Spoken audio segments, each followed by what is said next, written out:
In 2000, an American scientist working for the military makes a questionable decision by ordering his Korean assistant to dump around 200 bottles of toxic chemicals down the drain, completely ignoring the local river's feelings. Fast forward a few years, and people start noticing some seriously weird things in the river. Two fishermen catch a fish that looks like it just walked off a sci-fi movie set, mutated and all. When one guy tries to touch it, the fish reacts like it's auditioning for a horror film and swims away faster than a cat when it hears a vacuum. In 2006, at a bridge, a businessman is contemplating a dramatic leap into the water when he spots something dark and big moving underwater. Meanwhile, Gang-do, our snack stall hero, falls asleep inside his dad's food stand. A homeless boy named Se-ju tries to steal some food, but his brother Se-jin pulls him away. The stall owner, Haibong, wakes Gang-do up and reminds him to get to work. Just then, Gang-do spots his daughter Hyun-seo coming back from school, looking angrier than a cat in a bathtub. She's furious because Gang-do sent her drunk uncle to the parents' meeting instead of going himself.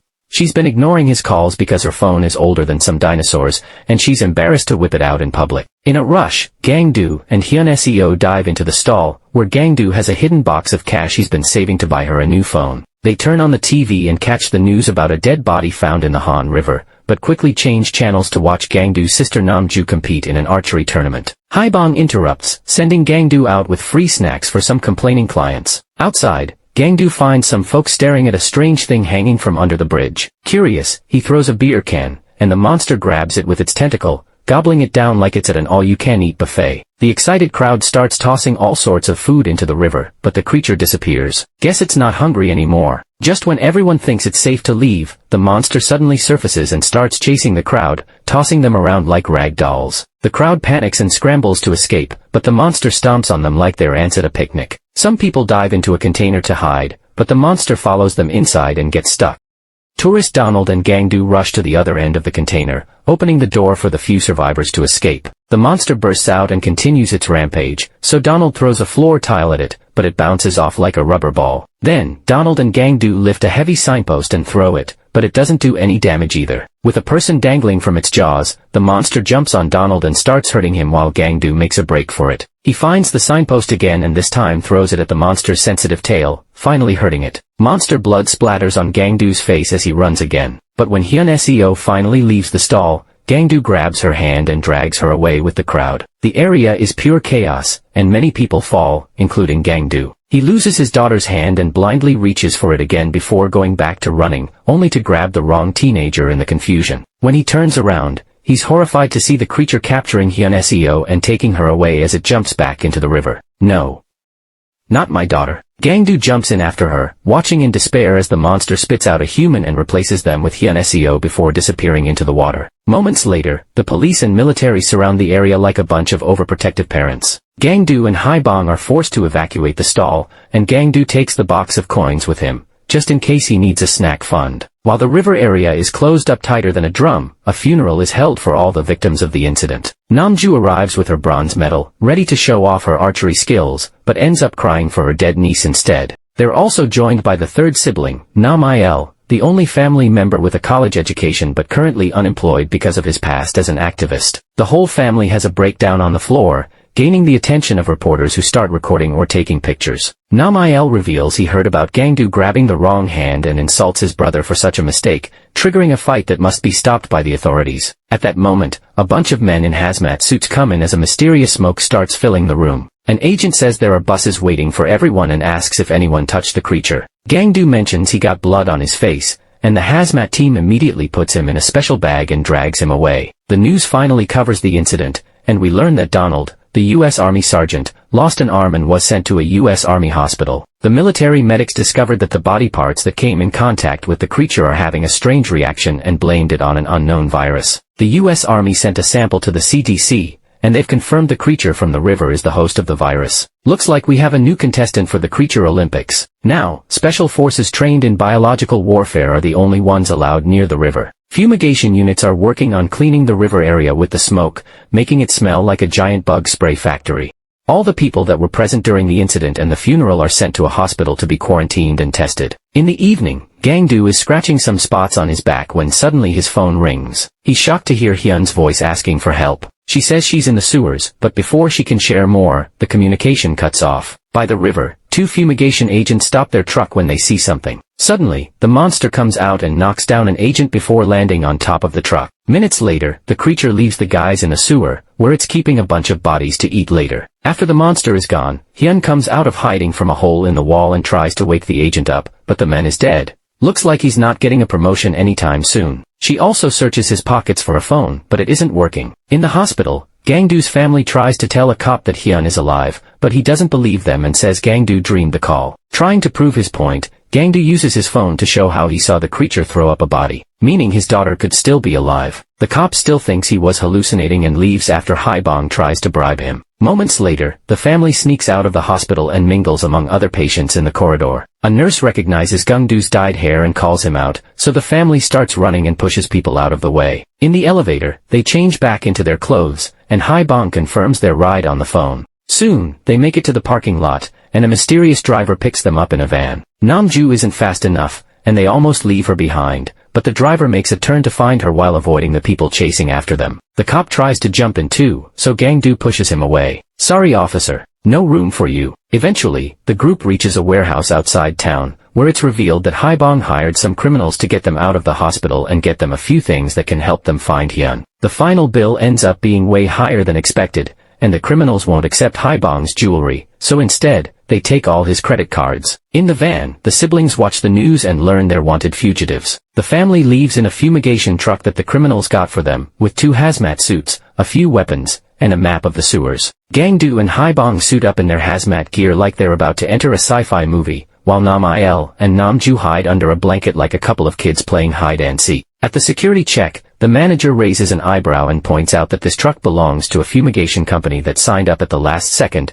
which he finds suspicious. Haibong, quick on his feet, throws a bag at him to bribe him before taking the truck into the river area. The manager opens the bag to find a box of coins. Afterward, the family follows the map to the sewers, desperately searching for Hyun Seo. Sometimes, Gangdoo runs behind the truck, letting the smoke fumigate him too because he wants to be clean for his daughter. After a few hours of searching, they suddenly see something moving in the dark. Namju feels something wet falling on her shoulder and they open fire, only to look up and realize it's just a water leak. Well, that's one way to waste bullets. To make matters worse, the liquid turns out to be Seju's pee, who is sneaking around with his brother Sejin. "Hey buddy, you might want to find a bathroom next time." The brothers carefully make it to the family snack stall, where they start raiding the food like it's Black Friday. Seju wants to take money too, but Sejin stops him, reminding him that taking money is actual theft, while taking food is seori, the right of hunger. Once their bags are full, the brothers leave, only to be found by the monster. They immediately start running, but the creature is faster and blocks their path. Moments later, the family makes it to the stall and shares a warm dinner while pretending Hyun is with them to keep their hopes up. Meanwhile, the real Hyun is trying to gather water from a leak. When she hears the monster, she pretends to be unconscious and watches it drop the brothers before leaving. Hyun checks on them and discovers Sejin is dead but Seju is still alive, so she protects him from the creature's eyes. Back to the family, Namju and Nam-il start throwing shade at Gangdoo for falling asleep again. Haibong hates hearing this and shares what happened to Gangdoo, who was a smart kid. When he was younger, Haibong was almost never home and would stay out all night. Gangdoo went to the neighboring farms to take food under seori, but it wasn't enough for healthy development. At that moment, Gangdoo wakes up and notices the monster is standing outside. Haibong opens fire, which enrages the creature, causing it to run toward the stall and start pushing it around like it's a toy. The monster throws the stall on its side, and since it's close, Haibong fires again, causing the monster to fall. The family comes out and notices the beast is still alive, so Nam-il also shoots it. The monster immediately runs away and climbs on the bridge, causing a bunch of cars to crash. Just another day in the life of a monster. Then it climbs under the bridge, jumping around while the guys keep firing until they're out of bullets. The monster jumps into the water, and the family notices soldiers are coming, so they start running away. Gangdoo says he has a bullet left, so Haibong takes his gun and tells his children to run to the truck while he takes care of the monster. As soon as the beast comes out, Haibong tries to fire, only to discover Gangdoo miscounted and there are no bullets left. The monster quickly knocks him down, grabs him with its tentacle, and smashes him on the ground, instantly killing Haibong like nothing. The siblings cry for their dead father, but their grief is interrupted by the authorities, who arrive like a SWAT team at a surprise party. While Nam-il drags Namju away, Gangdoo, feeling guilty as a kid who just broke a vase, decides to hand himself in. Sometime later, the news media announces that Donald, the unfortunate U.S. Army sergeant, has died of the virus. The CDC decides to deploy Agent Yellow, a chemical system developed by the US to fight virus outbreaks and biological terror. Naturally, spreading toxic chemicals is considered unsafe by many citizens, who are ready to protest against it. The news media also reports that the virus has symptoms similar to a common cold, so people on the streets start stepping away from anyone who sneezes or coughs. In the meantime, Namiel meets with Fat Guevara, a friend from his activist days. Guevara sneaks Namiel into his office after hours because he works for a telephone company and can track Hyun's call. I'm not saying he's shady, but he definitely has a secret lair vibe. They quickly find her location on the computer, but to access the GPS, they need a password. Guevara suspiciously keeps asking about Namju, so Namiel explains they split in the sewers. Since the password they found on a desk note isn't working, Guevara says he'll search the manager's office. However, he's only pretending, and all his buddies are hidden there, waiting to capture Namiel for the reward. At that moment, Namiel finds another password note and successfully enters the system, finally pinpointing Hyun's location, the Wonhyo Bridge. After he marks it on the map, he notices all the people coming out of the office to catch him. Namiel puts a clip on a plug and inserts it into the outlet, causing a short that leaves the room dark. The team panics and searches the office, but by the time the lights come back, Namiel is already making his escape. On the street, he hears the police coming, so he has to jump off the bridge to escape. His body ends up pretty sore, and he passes out under the bridge after texting Hyun's location to Namju. Meanwhile, Namju is still searching for Hyun SEO. She sleeps in bridge beams, sneaks around in the water, and takes food from the family store. She charges her phone and sees her brother's text, and Namju immediately runs to the Wonhyo Bridge while calling Gangdu to share the info. Unfortunately, the monster finds her and hits her before she can shoot her bow, causing her to fall into a very narrow sewer. Namju falls unconscious, and the beast can't reach her, so it just leaves. In the lab, Gangdu's hopes are revived, and he tries to run out of the room, but the medical team immediately overpowers him and injects him with a sedative. However, an hour passes, and he isn't unconscious, so the doctors decide to take the sample anyway.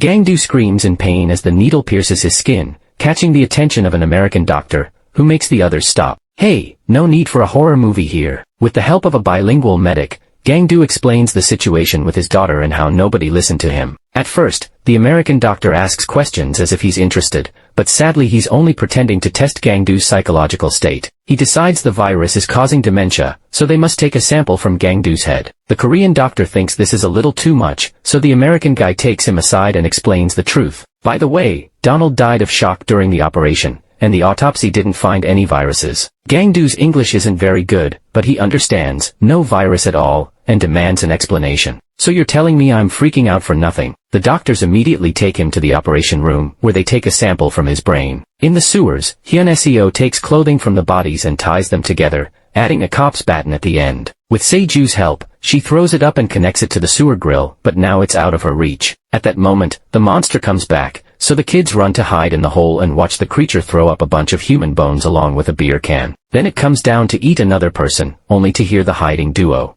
It inserts its mouth into the hole, so the kids move back until they're out of reach. After the operation, Gangdu pretends to be in a numb state, like a zombie auditioning for a role in The Walking Dead. When a doctor takes a blood sample, Gangdu seizes the opportunity and captures her, taking the needle as a weapon. He threatens to spray blood with the virus on the other doctors, who immediately back away and let him escape. The lab is a container outside town, and a bunch of soldiers are just having a casual lunch. Using the doctor as a shield, Gangdu kicks the tables and runs to escape in an ambulance. Under the bridge, Namiel wakes up and discovers he was saved by a tramp. He asks for directions to the Wonhyo Bridge while taking the guy's empty beer bottles, offering money in return. The tramp breaks a bottle on Namiel's head, saying money can't buy everything, but he still agrees to be his guide. The duo takes a cab, and during the trip, they use the empty bottles to make Molotov bombs. On the streets, people are gathering to protest against Agent Yellow, which will also be released at Wonhyo Bridge. Back to Hyun, she notices the beast sleeping and throws a can to be certain it won't react. Then she runs back and jumps on its big body to reach the clothing rope. She successfully grabs onto it, but her relief is short-lived because the monster uses its tentacle to bring her back down. It still looks asleep, so it may be its instinct reacting. As Seju wets his pants in fear, Hyun barely moves her foot and wakes the creature up. It immediately jumps on both kids before they reach the hole. Minutes later, Gangdu finally finds the right sewer and is devastated to see all the bones. Fearing the worst, he goes down Hyun Seo's makeshift rope and notices her name tag on her jacket. At that moment, the monster appears but luckily doesn't see Gang-do and keeps going. At the same time, Namju wakes up and climbs out of the sewer to see the creature coming. She gets ready to shoot with her bow, but gets distracted by a panicking Gang-do. On the shore, a huge crowd is protesting against Agent Yellow with shirts that ask for Gang-do's freedom. The protesters are surrounded by the police and refuse to move, but everyone panics when they see the monster coming. The cops open fire, while Gang-do appears on the bridge, asking them to stop because of his daughter's body. He jumps into the water at the same time a drone expels Agent Yellow, covering the area with toxic fumes that make the protesters sick. The beast starts to feel sick too, and another cop tries to shoot it, but Gang-do appears to stop him. The monster is squirming on the ground in pain, so Gang-do takes the chance to reach into its mouth, finding a human hand. He immediately pulls and releases the two kids, who sadly are dead. Well, that's a gut punch. The drone keeps throwing Agent Yellow at the creature while masked agents record the whole thing, and people get sick all over the place, including the cops themselves. Karma's a real monster, isn't it? The three siblings gather around Hyun Seo to cry for her. Gang-do finally snaps and breaks a sign to use the pole to attack the monster, making it bleed before he's pushed away. Then Namael starts throwing his Molotov bombs, causing the creature to run away from the flames. Eventually, the creature ends up under the bridge, and the tramp pours a bunch of gas on it. Namael throws his last bomb, which unfortunately slips from his hand and breaks next to him. Namju steps in and lights an arrow on fire, shooting it right into the beast's eye and making its whole body catch on fire. Before it can run back to the water, Gang-do uses the pole again and inserts it into the monster's mouth, finally killing it. Afterward, Gang-do checks on Se-ju, curious to know if he was a friend of his daughter's. He discovers the kid is actually alive and carries him away from the toxic area. Many weeks later, Gang-do has cleaned up his act and is now in charge of the snack stall while taking care of Se-ju. One night during dinner, the US authorities appear on TV to admit there was no virus, but the duo turns it off to eat in peace. Guess they finally got their facts straight. And that's how the story ends, with a little bit of hope and a whole lot of monster fighting action. What a wild ride it's been. Thanks for joining me on this hilarious and thrilling adventure. Hope you guys enjoyed the video. If you truly enjoyed it, please hit the like, and for more, hit the subscribe. I'm sure we'll meet again in next video.